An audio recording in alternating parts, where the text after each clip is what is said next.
Vande Mataram, my dear student. Today we will start our new chapter, chapter number 3, data handling. Now, in your previous class, you have detailed with the various types of data. ठीक है, you already learn in the your previous class है ना. Data handling सभी ने सीखा ही है. Then you have to learn the collect data, tabulate and put in the form of bar graph, right? And the collection, recording and the presentation of data help us to organize our experience and draw the interface from them in this chapter. तो ये सभी चीज़ें हम लोग इस chapter में पढ़ने वाले हैं. Okay. And what is the meaning of data? The collection, collect the information. ठीक है, जितनी भी इंफॉर्मेशन हम लोग कलेक्ट करते हैं, that is called data. Now, our exercise 3.1. First question, find the range of height of any 10 student of your class. Find the range. ठीक है, तो what is the range? पहले range देखते हैं. Range, the difference between the highest and the lowest observation. Highest and lowest observation give us an idea of the spread of the observation. This can be found by the subtracting the lowest observation from the highest observation. We call the result of range. It means सबसे ज़्यादा और सबसे कम के बीच का जो difference होता है, that is called range. Suppose यहाँ पर एग्जाम्पल नंबर 3 दिया है, the ages of 10 teachers of a class. ठीक है, 10 टीचर्स का यहाँ पर डाटा दिया है. किसी की एज 32 है, 41 है, 28 है, किसी की एज 38 है, 40. ठीक है, इस तरह से दिया हुआ है. तो फर्स्ट क्वेश्चन यहाँ पर पूछा है, what is age of oldest teacher and the youngest teacher. ठीक है, तो सबसे पहले arrange the ages of ascending order. सबसे पहले तो हम लोग क्या करेंगे, डाटा को असेंडिंग ऑर्डर में अरेंज कर लेंगे. जैसे 23, 26, 28, 32 से लेकर 54. तो इससे हमें क्या मालूम पड़ेगा, देखो सबसे यंगेस्ट कौन है 23 और सबसे ओल्डेस्ट कौन है 54. ठीक है, ये हो गया फर्स्ट का आंसर. देन सेकंड पूछा है, what is the range of the ages of teacher. What is the range. ठीक है, तो answer will be the range of ages of the teachers. क्या होता है, हाईएस्ट ऑब्जर्वेशन. हाईएस्ट कौन है 54 एंड द हाईएस्ट और मिनिमम. ठीक है, सबसे कम किसका है 23 का. तो कितना आ गया 31. तो इन दोनों को जो माइनस करने पे जो आंसर आया वो आपकी क्या हो गई, रेंज हो गई. ठीक है, और यहाँ पर दिया what is the mean age of this teachers. तो आपको क्या करना है, सभी का टोटल करना है, देन डिवाइडेड बाय 10. इन सब का टोटल करोगे 350/10. इट मीन्स कितना 35 ईयर्स. ये क्या हो गया, इसका मीन हो गया. क्या हो गया, mean. Now our exercise 3.1 first question, find the range of height of any 10 student of your class. तो ये क्वेश्चन आपको खुद से करना है. ठीक है, क्लास में आपको 10 बच्चों का डाटा कलेक्शन करके रेंज फाइंड करनी है. ठीक है, रेंज फाइंड करना सिंपल है. सबसे कम और सबसे ज़्यादा के बीच का आपको क्या करना है, डिफरेंस कर देना है. तो you will get range. Right. Now second question, organize the following marks in a class assessment in the tabular form. ठीक है, यहाँ पर मार्क्स दिए और उसके अकॉर्डिंग यहाँ पर क्वेश्चन पूछे हैं. राइट. तो यहाँ पर आपको जो डाटा दिया है ना, उसको हमको टेबुलर फॉर्म में लिखना होगा. जैसे किसी को 4 मार्क्स आया, किसी को 6, किसी को 7. ठीक है, फिर 5. देखो 5, 2 बच्चों को 5 है, 3 को 5 है, 5 बच्चों को 5 मार्क्स आए. तो ऐसे हमको उसको क्या करना होगा, टेबुलर फॉर्म में लिखना होगा. राइट. तो क्वेश्चन नंबर 2 को जो है मैंने टेबल फॉर्म में लिख लिया है. 1 मार्क्स वाले बच्चे कितने हैं, ओनली 1 ही है जिसको 1 मार्क्स मिला है. 2 मार्क्स वाले कितने बच्चे हैं, 2. 3 मार्क्स वाले कितने बच्चे हैं, ओनली 1. 4 मार्क्स वाले कितने बच्चे हैं, 3. 5 मार्क्स वाले 5 बच्चे हैं. 6 मार्क्स जिसको 6 मार्क्स मिले, ऐसे कितने स्टूडेंट हैं, 4. 7 मार्क्स कितने स्टूडेंट ऐसे 2 है. ठीक है, 8, 1 और 1 स्टूडेंट ऐसा है जिसको 9 मार्क्स मिले हैं. ठीक है, तो टोटल स्टूडेंट हमारे पास में कितने हैं, 20. ठीक. अब यहाँ क्वेश्चन पूछा है which number is the highest, ठीक है, which number is the highest, किसको सबसे ज़्यादा हाईएस्ट मार्क्स मिले, ठीक है। तो हम लोग यहाँ पर क्या करेंगे, हाईएस्ट मार्क्स लिख देंगे।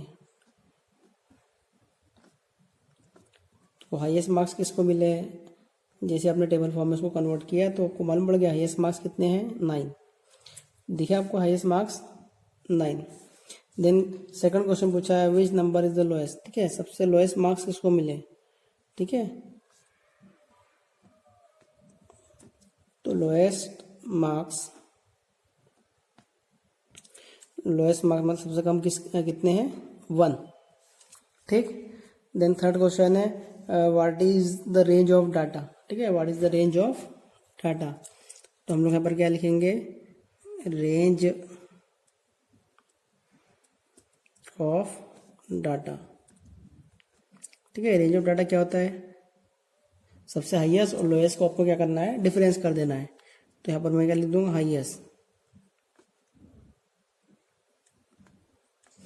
Highest marks minus lowest marks, ठीक है, हाईएस्ट माइनस लोएस्ट। जो आपके हाईएस्ट कितने थे, हाईएस्ट थे आपके 9, लोएस्ट कितने थे आपके 1, ठीक है। तो इसकी रेंज कितनी हो गई, 8, कितनी रेंज हो गई इसकी, 8 रेंज हो गई, राइट। ना question number 4, find the arithmetic mean, ठीक है, अर्थमेटिक मीन फाइंड करना था।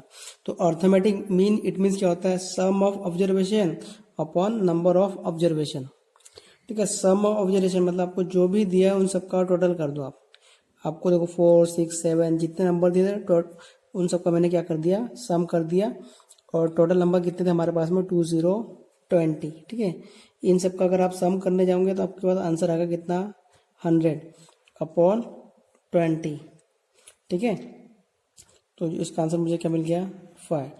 तो अर्थमेटिक मीन क्या हुआ इसका, 5, right. Now question number 3, find the mean of the first 5 whole number. आपको मीन निकालना है, ओनली क्या निकालना है, मीन निकालना है, फर्स्ट 5 होल नंबर का आपको मीन निकालना है। क्वेश्चन नंबर क्या है आपका, 3, ठीक है। सबसे पहले हमको तो यहाँ लिखना होगा first 5 whole numbers, first 5 whole numbers are 0, 1, 2, 3, 4 और ये 5, ये मेरे होल नंबर्स हैं। मुझे फाइंड करने के लिए बोल रहा है मीन, तो हम लोग यहाँ पर क्या लिखेंगे, मीन इक्वल टू, यहाँ लिखेंगे हम लोग सम of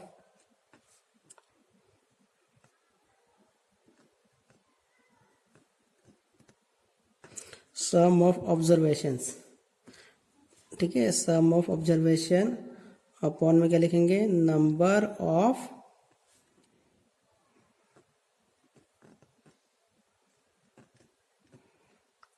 sum of observation upon number of observation, ठीक है।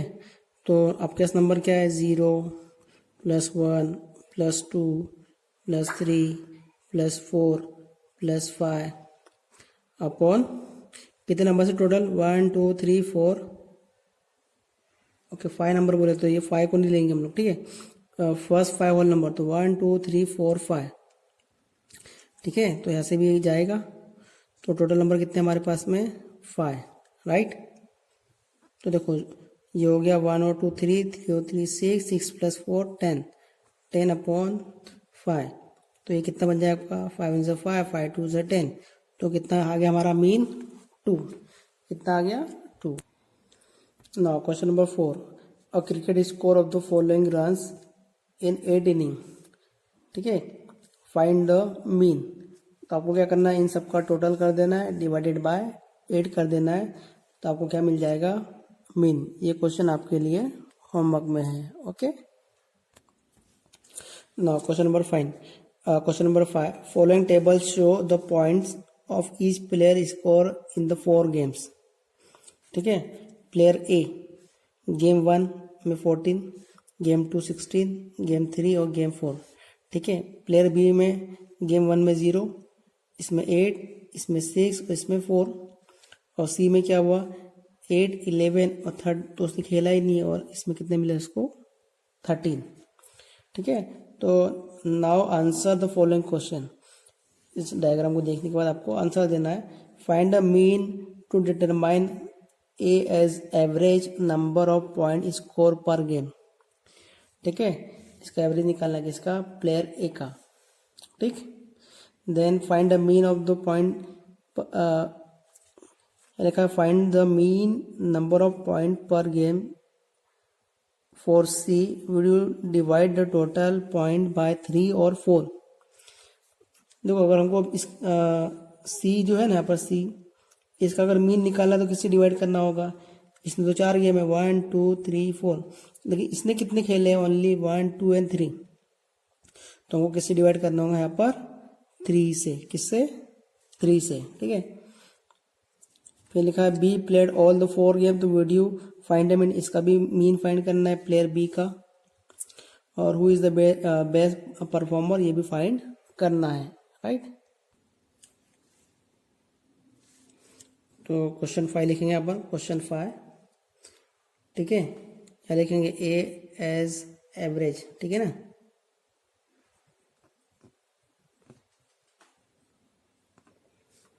नंबर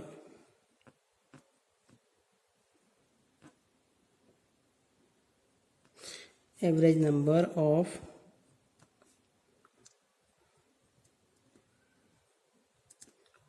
पॉइंट्स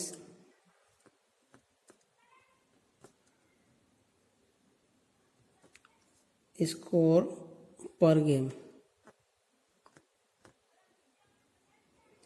ठीक है।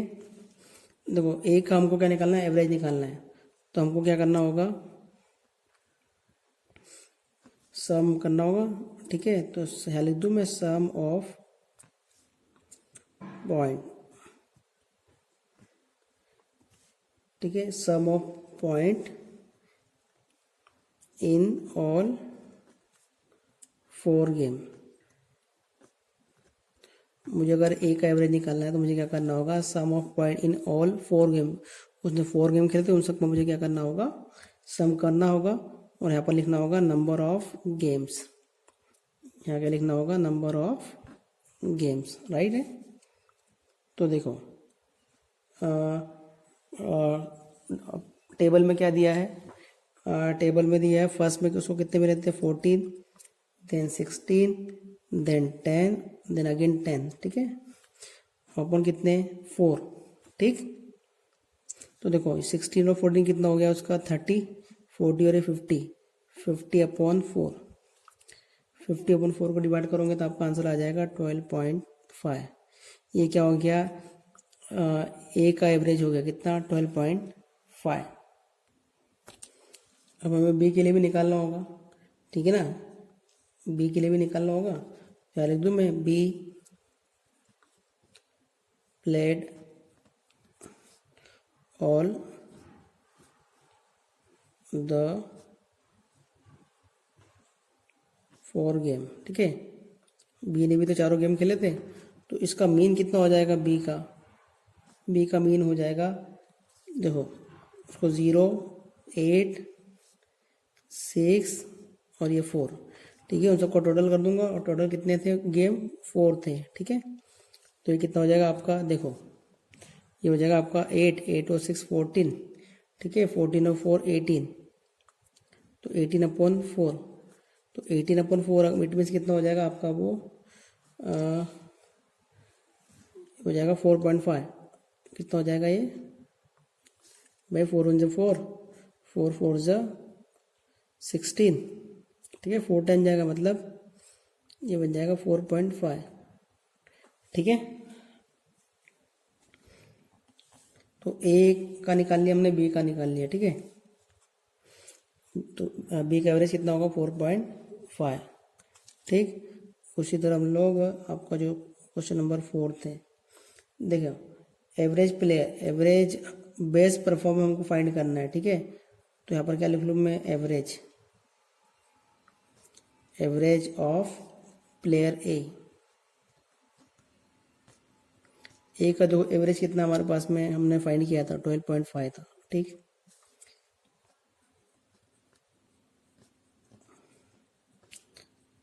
एवरेज ऑफ प्लेयर बी के लिए हमने कितना फाइंड किया था अभी 4.5। फिर एवरेज ऑफ प्लेयर सी के लिए फाइंड नहीं किया तो सी के लिए आप फाइंड कर लो। सी के लिए क्या होगा, देखो सी ने 3 ही गेम खेले थे जिसमें उसको 8, 11 और कितने मिले थे उसको 13, तो उसको डिवाइडेड कर दो 3 से, तो ये 8, 11, 19 और ये 32, ये कितना हो गया 32/5। इट मीन्स कितना होगा 5, 6 ये बन जाएगा आपका 32/3। तो 3 10 इज 30, 10 टाइम तो जाएगा और 3 6 18, ठीक है। इसका कितना आ गया 10.6। तो क्वेश्चन था कि who is the best performer, ठीक है। तो यहाँ पर क्लियरली मालूम पड़ जा रहा है कि इसका देखो 12.5, 4.5 और इसका कितना है 10.6। तो यहाँ क्लियरली हमको क्या मालूम पड़ रहा है कि प्लेयर ए इज क्या है हमारा बेस्ट परफॉर्मर है, ठीक है, राइट। तो ए जो है हमारा क्या है बेस्ट परफॉर्मर है, right. Now question number 6, the marks out of 100 obtain by a group student in a science test. Science की टेस्ट हुई 100 मार्क्स की, जिसमें से किसी को 85, 76, 90, 85, 39, 48, 56, 95, 81 एंड 75, ठीक है, इतने मार्क्स मिले। तो find the highest and lowest marks obtain by the student. तो सबसे पहले आपको क्या करना होगा, इस पूरे डाटा को असेंडिंग ऑर्डर में अरेंज कर लेंगे, ठीक है। असेंडिंग मतलब सबसे छोटा, तो सबसे छोटा आपको मिल जाएगा और सबसे बड़ा भी आपको मिल जाएगा, ठीक है। Highest and lowest marks obtain by the student, ठीक है। जैसे आपको इस क्वेश्चन में हाईएस्ट और लोएस्ट मिल जाएगा तो आप रेंज इजीली फाइंड कर सकते हो, ठीक है। हाईएस्ट में से आप लोएस्ट मार्क्स को माइनस कर दोगे तो आपको क्या मिल जाएगी रेंज। फिर मीन फाइंड करने के लिए क्या करेंगे हम लोग, इन सभी जो आपको दिया हुआ इन सबका टोटल करेंगे, then divided by total number, ठीक है। तो this is your homework, right. Now question number 7, the enrollment in a school during 6 consecutive years was as follow, ठीक है। यहाँ पर आपको दिया हुआ है, ठीक। तो यहाँ लिखा फाइंड द मीन, तो आपको क्या करना है मीन फाइंड करना है, तो इन सब का आपको क्या करना होगा टोटल करना होगा। इन सब का आप क्या कर लेंगे टोटल, देन डिवाइड किससे करेंगे 1 2 3 4 5 6 से आपको क्या करना होगा इसको डिवाइड करना होगा, तो आपको मीन इजीली मिल जाएगा, right. Now question number 8, the rainfall in a city 7 days certain week was recorded as follow, ठीक है। मंडे कितनी बारिश हुई नहीं हुई, ट्यूसडे 12.2, वेडनेसडे 2.1, थर्सडे नहीं हुई, फ्राइडे 22.5, सैटरडे 5.5 एंड संडे 1.0। तो find the range of the rainfall of the about data, ठीक है। आपको रेंज फाइंड करनी है, तो रेंज फाइंड करने के लिए आपको क्या करना होगा हाईएस्ट कितना है आपका, देखो यहाँ पर हाईएस्ट कितना आपका 20.5, लोएस्ट कितना है, लोएस्ट आपका है 0, माइनस करोगे तो आपको रेंज मिल जाएगी कितना 20.5, ये क्या हो गया आपकी रेंज हो गई। Find the mean, it mean in सबका आप टोटल मार दो सबसे पहले, तो देन डिवाइडेड बाय 1 2 3 4 5 6 7, तो आपको किससे डिवाइड करना है 7 से, तो you will get mean, right. Then last दिया है on how many days was the rainfall less than the mean of rainfall. इसका जैसे आप मीन फाइंड कर लोगे तो आपको मालूम पड़ जाएगा कि कितने डेज जो है बारिश कम हुई मीन से, बराबर। जो आपका मीन निकलेगा उससे कितने डेज बारिश कम हुई, बराबर। नाउ क्वेश्चन नंबर 9 भी इसी तरह से है। तो आई होप एक्सरसाइज 3.1 आपको इजीली अच्छे से समझ में आ गई होगी। तो सभी को ये जो होमवर्क है घर पे सॉल्व करना है। वंदे मातरम। We will meet in next video.